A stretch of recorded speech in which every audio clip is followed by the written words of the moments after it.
बिस्मिल्लाहिर्रहमानिर्रहीम। Hello guys, welcome to the Prosper Academy YouTube channel. आप देख रहे हैं एडोब फोटोशॉप सीसी 2020 का क्लास नंबर 16।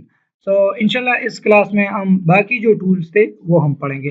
तो सबसे पहले हम फोटोशॉप को ओपन करेंगे और फिर हम क्रिएट न्यू एक नई फाइल लेंगे और उसको ओके करेंगे। तो ये हमारे पास एक न्यू फाइल जो है ना वो ओपन हो गई। अच्छा, ये अब हमारे पास टूल है इरेजर टूल। या अच्छा, इरेजर का काम क्या होता है? आमतौर पे जब भी हमसे कुछ गलत हो जाए या फिर हम किसी चीज को मिटाना चाहते हैं तो उसके लिए हम इरेजर टूल को यूज करते हैं।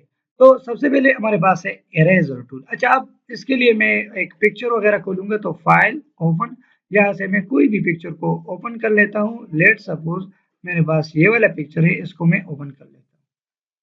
अच्छा, अब इसमें मैं कोई चीज एरेज करना चाहता हूँ, राइट क्लिक करके इसको डिक्रीज करूंगा।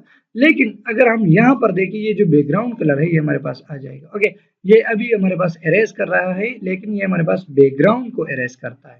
अब अगर हम सिंपली इरेजर टूल को सेलेक्ट करेंगे तो जैसे ही मैं एरेज ओके इसको एरेज करूंगा तो ये भी ऑलरेडी ओके, इसको मैं थोड़ा सा रिवर्ट कर लेता हूँ। फाइल रिवर्ट, ये हमारे पास पहली वाली की तरह बन गया। अब इधर आके इरेजर टूल।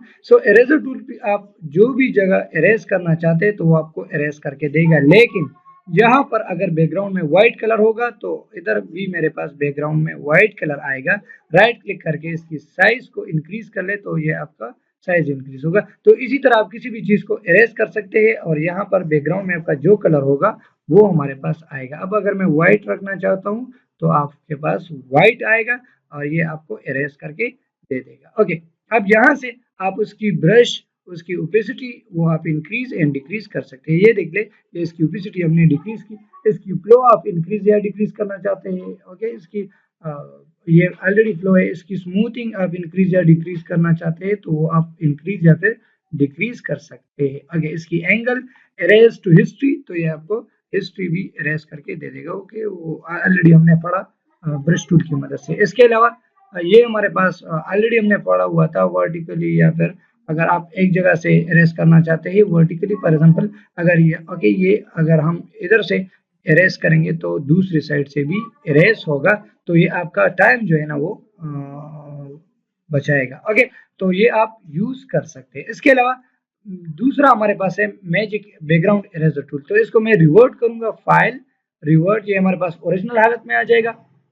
अच्छा, बैकग्राउंड इरेजर टूल क्या करेगा? ये बैकग्राउंड को भी, ये कोई भी कलर हमारे पास बैकग्राउंड में नहीं लेके आएगा, बल्कि ये बैकग्राउंड को इरेज करेगा। ये ट्रांसपेरेंट, आपकी पिक्चर को ट्रांसपेरेंट बनाएगा। तो इसके लिए तो अगर आप ओनली पिक्चर को रखना चाहते हैं तो इसका इजी मेथड ये है कि आप सेलेक्ट और इधर से सब्जेक्ट कर ले और इसको कंट्रोल जे की मदद से डुप्लीकेट कर ले, तो ये आपको डायरेक्टली आपका जो है ना वो इरेज करके दे देगा। लेट्स सपोज कंट्रोल जे, और ये जो लेयर है ये मैं डिलीट करूंगा तो ये आपको इजीली ट्रांसपेरेंट पिक्चर दे देगा। लेकिन अगर आपका कोई ऐसा पोर्शन है जिसे आप मैन्युअली इरेज करना चाहते हैं तो मैजिक इरेजर टूल की मदद से आप वो इरेज कर सकते हैं। Okay, let's suppose. अच्छा, अब अगर हम यहाँ पर देखें तो कलर रिप्लेसमेंट की तरह इधर भी हमारे पास वही बटन है। अगर आप इधर कंटिन्यूस पे रखना चाहते हैं तो ये आपको कंटिन्यूसली एक कलर जो है ना वो इरेज करेगा, तो ये आपके लिए इजी रहेगा। ओके, तो सिंपली ये हमारे पास कंटिन्यूस है या जो कलर आपने सेलेक्ट किया हुआ है। ओके, इसके अलावा अगर हम यहाँ इसके अलावा ये वाला सेलेक्ट करें, ओके, सैम्पलिंग वंस पे क्लिक करूंगा तो ये आपको ये वाला कलर सिर्फ इरेज करके देगा, बाकी कलर ये हमारे पास नहीं देगा। ये जो कलर रिप्लेसमेंट वाली टूल था उसमें हमने ऑलरेडी पढ़ा हुआ था। आगे इसके अलावा जो बैकग्राउंड स्वाचेस है वो आपको रिमूव करके दे देगा। आगे तो ये भी ऑलरेडी हमने उसमें किया हुआ था। इसमें अपने डिसकंटिन्यूस या कंटिन्यू या फाइंड एजेस पे अगर आपको उसकी सिर्फ एजेस फाइंड करनी है, लेट सपोज अगर मैं ये ब्लू वाला ओके, या इसके अलावा कोई और वगैरह वो सेलेक्ट करूंगा फाइंड एजेस की मदद से तो वो आपको वही करेगा।